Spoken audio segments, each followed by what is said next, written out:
मित्रांनो मैत्रिणींनो, आपला जवळचा माणूस एकच चांगला नसला ना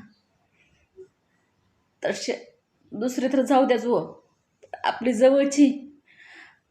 जवळची सुद्धा आपल्याला किंमत देत नाही, कधीच किंमत देत नाही.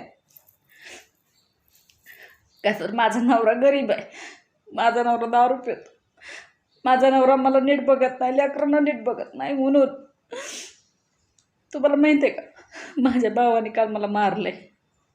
या बघा इथली केस उपटून काढल्यात त्यांनी, त्याच्या बायकोने त्यांनी दोघांनी मिळून मला मारलंय. पण त्या झेट्याचं का नाही कधी मी विसरू शकत नाही की त्यांनी मला मारलंय म्हणून. कधीच त्याला मी विसरणार नाही. का माहीत आहे का, आईबापाला बोलते म्हणून कुठला न्याय हो की आईबापाला बोलायचं नाही. मला जन्म दिला आहे माझ्या आईबापाने, मी बोलणार. जन्म दिला आहे म्हणल्यावर मी बोलणारच ना.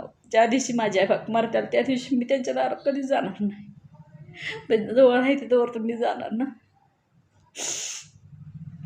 माझ्या आईबापाला बोलायचं नाही, इथे यायचं नाही. तू फुगवती माझ्या आईबापाला. कुठल्या तरी बहिणीला वाटेल का हो, तिला जर त्याचं वाटोळं माझं चांगलं, माझं कधीच चांगलं झालेलं ना आणि होणार बी ना. कारण माझा नवरा चांगला नाही म्हणून माझं कधीच चांगलं होणार नाही. म्हणून माझा गैरफायदा ह्यांनी घेतला, म्हणून मला मारलं या नवरा बायकोनी.